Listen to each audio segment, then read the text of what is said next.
Hello and welcome, friends.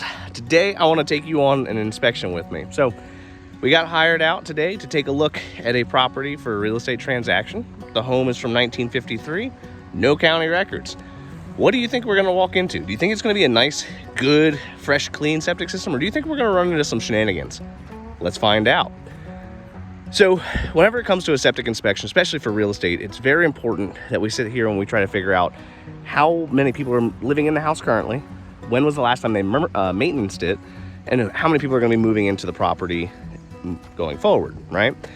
The reason I want to know how many people live here is I want to know roughly how often they're probably going to need to get it pumped, what kind of condition it looks in, right? If there's 6 people that are living here and they tell me that they've never pumped the tank, that probably means that they are not looking great, right? But if I'm going from a 2-person old family to a young 4-person family, well, they're obviously going to use more water. So we got to be a little bit more diligent in what we're looking at, right? So first step, get that information. Figure out when they pump it, figure out how they get into it. This property, they told us that they have no idea when the last time it was pumped, when the last time anybody's done anything to it, who's done anything to it. Nobody knows anything about this property. So we're in for some fun. First thing we're going to do is we're going to walk over to whatever is the most obvious item, right? So when we first got here, first thing I noticed right off the bat is we got this wooden thing sitting right over here, right?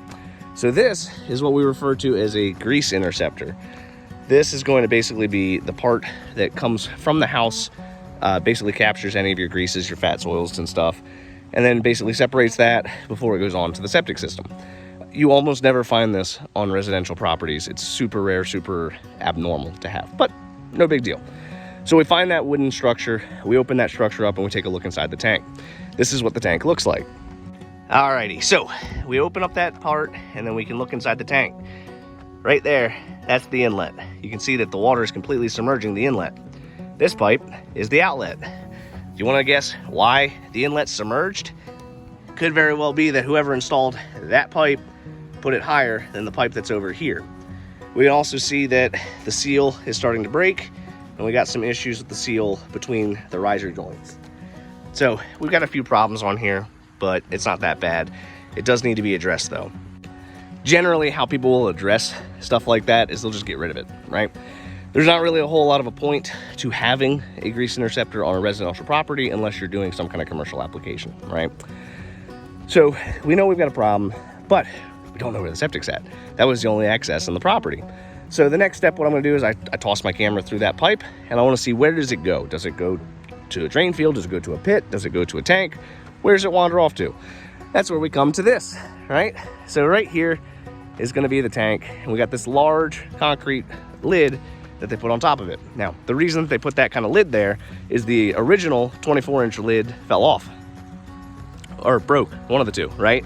And you got to cover that hole somehow so that way people don't fall into the sewer.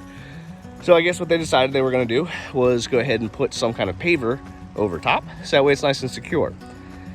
So I'm going to lift this up in a second and show you what the inside of this trench, or of the inside of this tank, looks like, as it's not very pretty and it does not look very good for the rest of the system.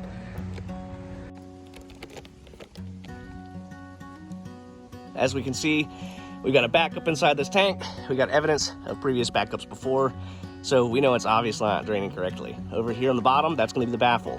Completely submerged. Quite a problem. Alrighty, so we know the grease interceptor's got problems. We know the tank's got problems. We see the water level's too high, and we see that it's backed up previously. So now we gotta try and figure out why. So I found the one drain field that's got a newer style observation port, right? So what that means is something like that, right? That green pipe right over there, that's what we call an observation port. That's designed so that way if you have a backup or if something's going wrong, you have a way of diagnosing what's happening inside your system. Now, the issue with this is the tank is over here, it's over there, the tank is lower than that pipe. So how can that possibly be working? Well, good answer, good question. The answer is it's not, right? And that's why it's backing up. So the next step, what we did was we tossed the camera through to see what does that pipe look like. Whole thing's underwater, right? Now, generally whenever that happens, you're looking at a full replacement, not necessarily just repair. Sometimes you can get lucky and it maybe be a pipe collapse or something to that effect. But if you probe the soil and it's wet, if you look a camera through the pipe and it's all wet, if it's backed up previously for quite a bit to where it's stained the concrete, the odds of it working are not too great. And then the other issue that we've noticed is that the washing machine and the discharge from the water treatment goes outside. So this is a super common issue that I see on older systems. This always tells me that they were having issues in the past when it comes to their septic backing up. When people do that for systems that are backing up, it's basically a way to kind of make it where less water regularly is going to the septic, so we can kind of limp along a little bit more effectively. The state of Maryland considers all wastewater from any piece of your property, whether it be a laundry machine, whether it be water treatment, toilet, shower, etc. All that stuff has to go to a septic system. So that needs to get routed right back in. Not that difficult, especially if we're going to be dealing with all the other stuff. But this is a prime example of why you want to make sure you get a septic system inspected. You want to make sure that anytime you have an older home, especially one from the 1950s, that you're always getting an inspection, making sure that you have a licensed contractor looking at everything, letting you know what you're buying, because this can get very expensive very quickly. If you enjoy content like this, or if you think I bring value to you, please hit that like button and subscribe. I have more videos posted every day on the world of well and septic. Till next time, guys.